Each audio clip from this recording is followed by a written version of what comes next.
Hi friends, नूरी academy YouTube channel के medium से आप जानते ही है कि जुलाई 2018 में सीबीएसई ने जो नेट एग्ज़ाम कंडक्ट किया था, उस एग्ज़ाम में सब्जेक्ट उर्दू से मैंने जेआरएफ क्वालिफाई किया, जिसकी डिटेल्स, उसकी स्ट्रेटेजी, मनसूबाबंदी, स्टडी का क्राइटेरिया, बुक लिस्ट सब आप तक लेक्चर के ज़रिए पहुंचा दी है।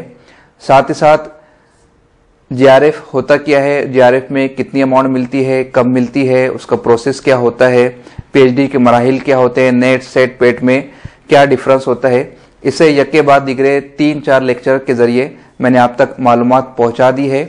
आज एक गुड न्यूज़ लेकर आपके सामने आया हो कि जो 31 जुलाई 2018 को नेट का रिजल्ट डिक्लेयर हुआ था, जिसमें मैं नेट जेआरएफ कैंडिडेट क्वालिफाइड की लिस्ट में था। 3-4 महीने के बाद पोस्ट के जरिए जेआरएफ लेटर मुझे मौसूल हुआ है, उसी की डिटेल्स आपके सामने आज पेश करना चाहता हूँ। इस लेटर में ये मेंशन है कि जो जेआरएफ की लिमिट है वो 5 सालों के लिए है। अगर आप एमफिल करते हो तब भी आपको फेलोशिप मिलेंगी, अगर आप डायरेक्ट पीएचडी में एडमिशन लेते हो तब भी आपको फेलोशिप मिलेंगी। एमफिल अगर आप करते हो तो 2 सालों तक एमफिल में मिलेंगी और बकिया के 3 सालों तक पीएचडी करते वक्त आपको फेलोशिप मिलेंगी। जिसका टेनओवर क्या है और कितना अमाउंट मिलेगा, इसे हम एक लेक्चर में बता चुके हैं, आप प्लेलिस्ट में जाकर उसे देख सकते हो।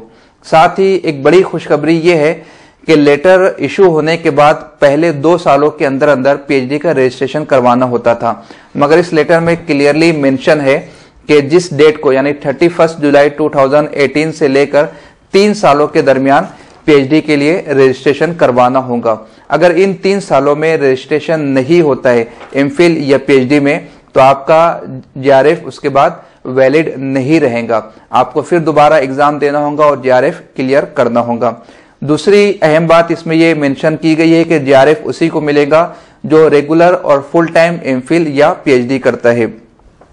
तीसरी अहम बात यह लिखी गई है कि फेलोशिप मिलने का जो प्रोसेस है उसके लिए आपको कैनरा बैंक में अकाउंट खोलना होगा, लेटर सबमिट करना होगा, यूनिवर्सिटी से जो कुछ भी आपको रजिस्ट्रेशन नंबर, एचओडी का कंसेंट लेटर, गाइड का कंसेंट लेटर, एचओडी का लेटर है, वो सब कुछ जाकर आपको वहां पर सबमिट करना होगा और जेआरएफ लेटर की एक कॉपी यूनिवर्सिटी में पीएचडी सेक्शन में भी आपको जमा करानी होगी।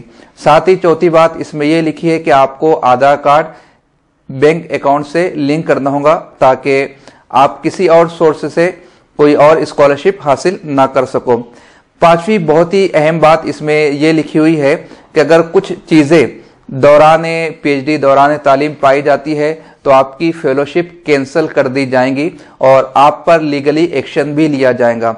अब वो कौन कौन सी वजूहात है उसे देख लेते हैं। पहला कॉज यहाँ पर यह बताया गया है कि अगर आप इन एलिजिबल है अवार्ड मिलने के लिए, पीएचडी अवार्ड मिलने के लिए या फेलोशिप हासिल करने के लिए, और आपने किसी तरह डॉक्यूमेंट्स क्रिएट करके फेलोशिप हासिल कर ली है या पीएचडी में एडमिशन हासिल कर लिया है, इस सूरत में आप पर लीगल एक्शन लिया जाएगा।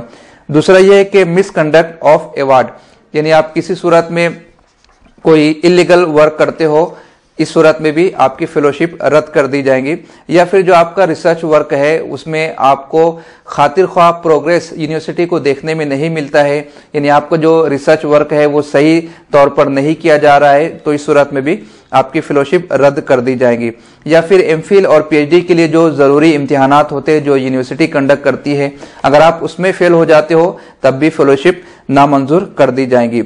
साथ ही साथ एक अहम बात यह लिखी गई है कि अगर इस सोर्स के अलावा अगर आप कोई और जरिए से फेलोशिप हासिल करते हो तब भी आपकी फेलोशिप रद्द कर दी जाएंगी।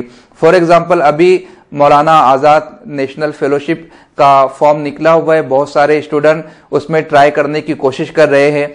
अगर जेआरएफ कैंडिडेट उसमें ट्राई करते हैं और उन्हें फेलोशिप मिल जाती है और ये बात यूजीसी को मालूम हो जाती है, तो इस सूरत में उनका जेआरएफ कैंसिल कर दिया जाएगा।